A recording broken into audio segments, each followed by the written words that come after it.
My name is Tahmid and I'm from the Tripoli 23 batch. Our task is to build the project named the password protected LED system with the LCD display.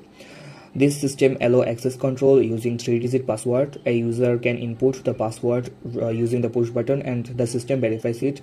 And based on the result, LEDs indicators success and the failure and all system state are displayed on the LCD. So আমি যদি component সম্পর্কে বলতে চাই, এখানে আমরা LCD display use করতেছি এবং LCD ডিসপ্লের সাথে আমরা I2C মডিউলটা ইউজ করি।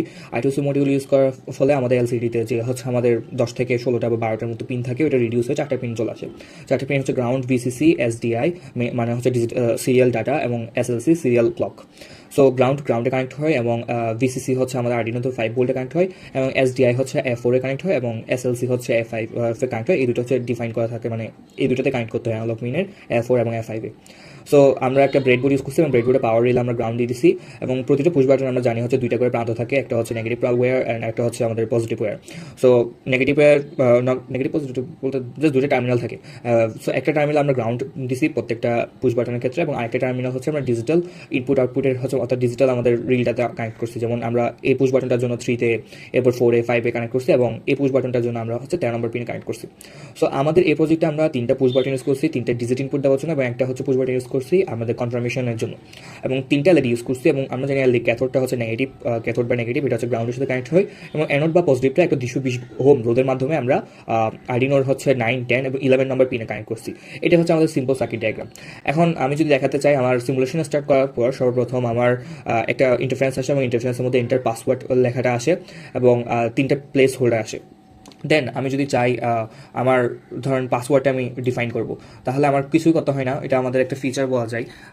আমরা হচ্ছে পাসওয়ার্ডটা জাস্ট সেট পাসওয়ার্ডের মধ্যে চেঞ্জ করে দিতে পারবো। যেমন আমি এখন 1 দিছি, আচ্ছা আমার সিমুলেশনটা অফ করতে হবে আগে।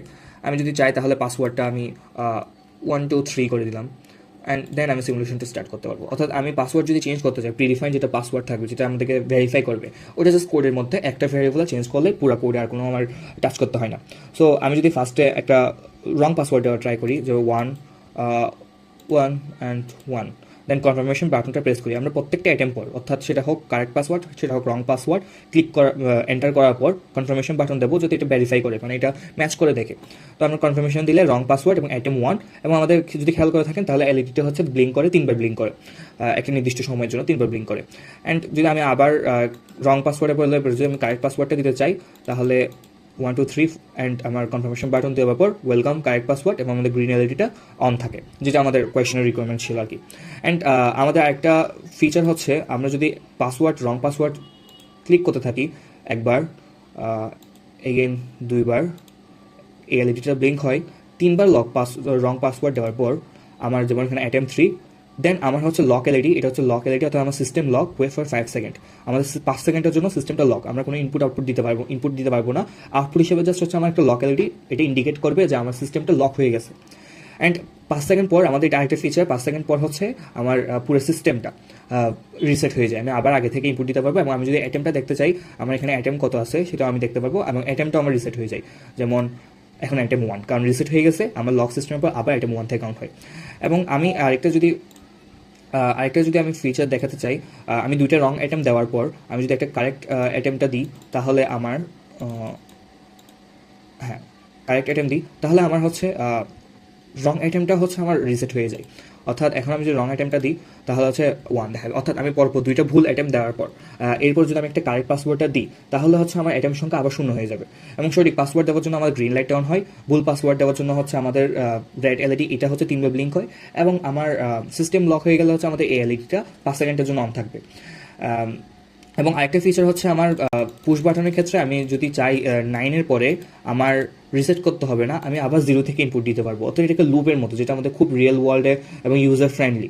আমি চাইলে হচ্ছে পুশ বাটনটা হোল্ড করে রেখে ইনক্রিজ করতে পারবো এবং 9 হওয়ার পর আবার 0 হবে। অর্থাৎ আমার পুশ বাটনটা বারবার যে প্রেস করতে হবে তেমনটা না। আমি যদি একটা বড় সংখ্যার পাসওয়ার্ড দিই ওই ক্ষেত্রে আমি হোল্ড করে রাখলে আমি ওই ডিজিটটাতে পৌঁছাতে পারবো। এবং আমি যদি ভুলক্রমে ওই ডিজিটটা মিস করে ফেলি তাহলে আমি হোল্ড করে রাখার মাধ্যমে আমি এটা যেহেতু রোটেট হয় তাই আমি আবার পূর্বের মতো গিয়ারটাতে পৌঁছে দিতে পারবো। সো এটা হচ্ছে আমাদের আজকে প্রজেক্ট এবং প্রজেক্ট এক্সপ্লেনেশনটা কোডের মধ্যে আমি ডিসক্রিপশনে বলা হয়েছে, তাই কোডটা দেখলে কোডের মধ্যে আমি কমেন্টে সব কিছু বোঝানোর চেষ্টা। এটা যদি একটা প্র্যাকটিক্যাল ইমপ্লিমেন্টেশন বলতে চাই এই সিস্টেমটা, তাহলে এই সিস্টেমটা অনেক জায়গায় ব্যবহৃত হয় প্রেজেন্ট ওয়ার্ল্ডেও, যেমন এটিএম সিস্টেমে বা এটিএম মেশিনে ইউজ করতে পারি, মোবাইল ফোনে স্ক্রিন লক বা অ্যাপ লক হিসেবে ব্যবহার করতে পারি, ডিজিটাল ডোর লক লকারে, অথবা access control system in the restricted area. But তখন আমরা মডিফাই করতে হয়, আমরা এটাকে আরও মডিফাই করতে পারবো। বাট বেসিক হিসেবে আমরা এতটুকু পর্যন্ত রাখছি এবং ট্রাই করছি আমাদের রিকোয়ারমেন্ট সবগুলো ফিল করেও আর কিছু আমাদের ফিচার অ্যাড করতে আর কি। সবাইকে ধন্যবাদ। আসসালামু আলাইকুম।